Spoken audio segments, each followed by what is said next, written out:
প্রতিহিংসার রাজনীতি, আওয়ামী লীগে যেমন শাসনকালে প্রতিহিংসার রাজনীতি, এখনো আমরা সেই প্রতিহিংসার রাজনীতি দেখছি।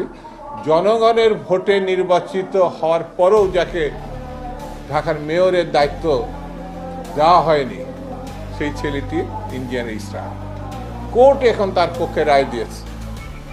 এখন সম্পূর্ণ প্রতিহিংসা বশত, দেখবেন এর ব্যাকগ্রাউন্ড মধ্যে ছাত্রলীগ,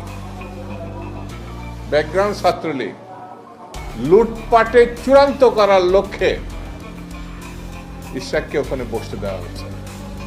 কোর্টের আইন যদি না মানা হয় তাহলে তাকে বন্য এবং ফ্যাসিস্ট বলা হয়। সরকার কি সেই লাইনে যাচ্ছে কিনা এখন চিন্তার বিষয়। আমি বেশি কথা বলবো না, আরেকটা আবালই বলবো, এতই ছোট যে এগুলো আবালের মতো কথা বলছে যে আওয়ামী লীগের কাছ থেকে টাকা নিয়ে বিএনপি রাজনীতি করে। বাবা, বিএনপি যখন রাজনীতি করছে তোমার বাপেরও জন্ম হয় নাই, তোমার তো জন্ম হয় না। বিএনপির কি দেখছো? বিএনপি যখন রাজনীতি শুরু করছে, বাংলাদেশের কৃষকের, শ্রমিকের, মেহনতি মানুষের উন্নয়নের নেতৃত্ব দিয়েছে শহীদ জিয়া রহমান। কইছিলা বাবা? কথা বলার আগে একটু চিন্তা করবা, কথা বলার আগে একটু ভাববা। আমরা ভেবেছিলাম তোমরা জাতীয় রাজনীতিতে এসে একটা কিছু হবা, কিন্তু আবালের মতো কথা বললে পরে তোমাদের সম্বন্ধে